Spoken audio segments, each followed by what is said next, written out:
This story out of Iowa is absolutely insane. The superintendent of Des Moines School District, Dr. Ian Roberts, has just been arrested by ICE. And no, this isn't just some paperwork mistake. He was actually in the country illegally on the final order of removal, carrying weapons, cash, and he even tried to run from authorities. And yet somehow this man was making about $300K a year running one of the biggest school districts in Iowa. Let's take a look at what happened. How about this wild story? Okay, residents and teachers in Des Moines, Iowa, they were in shock after the superintendent of their schools was arrested by ICE last week. Dr. Ian Roberts is accused of being in the United States illegally and allegedly fled from agents before being caught. Jeff Paul is live from Des Moines with details. Jeff, what is going on? Yeah, strange story, Dana. And the head of Iowa's largest school district is now being placed on paid administrative leave. He's currently being held at a nearby county jail, all while parents and teachers right here in Des Moines try to figure out what exactly happened and what's next. Now, ICE tells Fox News it was on Friday when they arrested and detained Dr. Ian Roberts, superintendent for Des Moines Public Schools. They say he's an illegal immigrant from Guyana who was given a final order of removal in May of 2024. When federal agents tried to take Roberts into custody on a fugitive warrant last week, they claim he initially sped away. After finding his abandoned district-owned vehicle, authorities later found Roberts in a wooded area.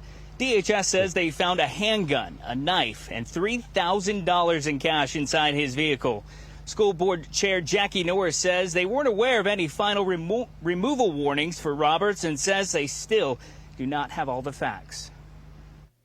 I want to be clear, no one here was aware of any citizenship or immigration issues that Dr. Roberts may have been facing. The accusations ICE has made against Dr. Roberts are very serious, and we are taking them very seriously. Now, DHS says Roberts last entered the U.S. through New York back in 1999 on a student visa.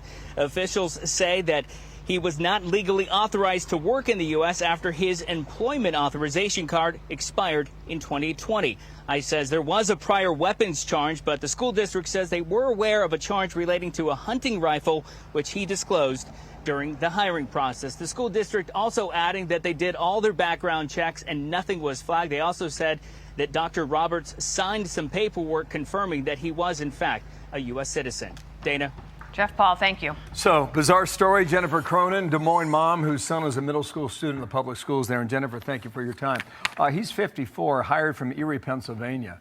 After he entered the U.S. in 1999, he went back to Guyana and participated in the Olympics in the track and field. Bizarre stuff here. You've had some situations with the school board at a minimum. What do you think of this? Right. I guess shocked, but not shocked.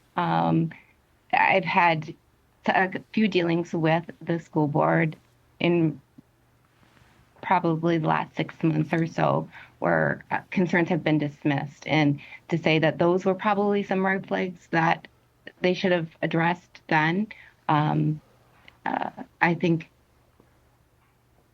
at the minimum they should have taken my concerns seriously. Wow. Okay, so here's the school board chair in Des Moines. Mm-hmm. All right, she's calling for what's called radical empathy in his case. Watch. Right, yeah. It seems fitting to take a page out of Dr. Roberts' book and ask the community to engage in radical empathy as we work through this situation together. Radical empathy is the recognition that we can disagree and still empathize with each other. The respect of others' humanity. This concept will be essential as we wait to learn more. He was given an order to deport in 2024, May of that year. What do you think of this call just to wave the white flag and call this off? When she said radical empathy to open her press conference on Friday, where she didn't take any questions, my jaw dropped. Because right now what we need is radical honesty, radical transparency, and radical accountability. These are our kids we're talking about. This isn't, any job. This is the superintendent, which oversees our entire school district. So their words ring hollow to me. Okay. I think that they need to make sure that they're looking out for the best interest and the safety of our kids, and I don't see that happening, and that's something that I've brought to their attention previously. Okay, So, well, let me just squeeze in one more thing. Jonathan Turley, we rely on for a lot of legal interpretation, or he wrote this. The question is how the federal government will respond to these multiple school districts hiring Roberts. It is unlawful to hire someone with an illegal status under immigration laws. I mentioned Erie, Pennsylvania, and now Des Moines, Iowa. Some are saying that by most accounts, he was a good guy and cared for the kids. What would you say to them? I will say that he was very charismatic. I will give you that. There were a lot of people who felt that way.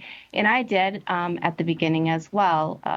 That my mom radar quickly went up in, I guess, the fall of 2023. So a few months after he started, when he recommended and the district approved this idea of lifting the prohibition on not hiring people with criminal backgrounds. So we had that going for us. And then just throughout the course of the last couple of years, there's been a lot of things that have caused me pause, caused red flags to go up in my mom's head. And I wasn't privy to any of the documentation or anything that he may have provided during his interviewing and hiring process. But if anything, I'm finding just as a mom detective online in the last couple of days, it indicates there were a lot of red flags that were missed. So when the school district's board chair goes on TV and says, no, there were no red flags, I find that hard to believe. Okay, so we'll see what happens next. A bizarre story. Don't know if I've heard of one like this today. Jennifer Cronin, thank you for coming on. We'll watch it out of Des Moines. Well, thank you. Okay, let's stop right there. How on earth does someone get hired as a school superintendent, a position of enormous responsibility, without proper vetting? You cannot legally get a job in the US without filling out an I-9 form and going through E-Verify. The school board says they did background checks and saw no red flags. Well, either they're lying or their system is totally broken. Well, I guess another thing to play devil's advocate is this guy came to the United States as a student in 1999, so that means he had some documentation. He has the social security number. I guess that will make it harder for the school board to properly vet him. This still, however, raises huge questions. Did he use someone else's identity? Did he falsify documents? Or did the board just look the other way? Something must have come up, because if taxpayers were footing the bill for years while this guy made about $300K a year illegally, I think somebody in that system knew something. And here's the bigger issue. Stories like these hurt legal immigrants who came here the right way. They did everything properly. They followed the rules. They paid their taxes, and then you have someone like this making a mockery of the process. It makes people question every immigrant, which is unfair to those who did it right. Meanwhile, Americans are struggling to afford groceries, working 2 jobs, and yet someone who is not even supposed to be in the country is pulling $300K a year of taxpayer money. That is not just wrong, it's insulting. And let's not forget the most important part. This man was around children. He had a prior weapons charge. He was caught with a knife, a gun, and $3,000 in cash in his car when ICE finally found him hiding in the woods. That's not exactly the resume for someone you want leading a school district. The school board failed those families. They didn't just hire the wrong guy. They hired someone who lied about being a US citizen and who had criminal red flags. That is unacceptable. If you're a parent in that district, how do you feel knowing your kids were under the authority of a fugitive? I'd be furious. Honestly, every single person on that school board needs to be removed immediately. They put politics or incompetence above student safety. And to that woman saying we should show radical empathy for him. Look, empathy is for people who make mistakes, not for fugitives who lie, break the law, and cash massive taxpayer-funded paychecks while doing it. He doesn't need empathy, he needs accountability. And so does that school board. This case is one of many good reasons why parents are pulling their kids out of public schools. When the system is so broken that a school board hires a criminal illegal immigrant to oversee children, what faith can you possibly have left? No excuses. This is shocking, it's disturbing, and it shows just how rotten some of our institutions have become.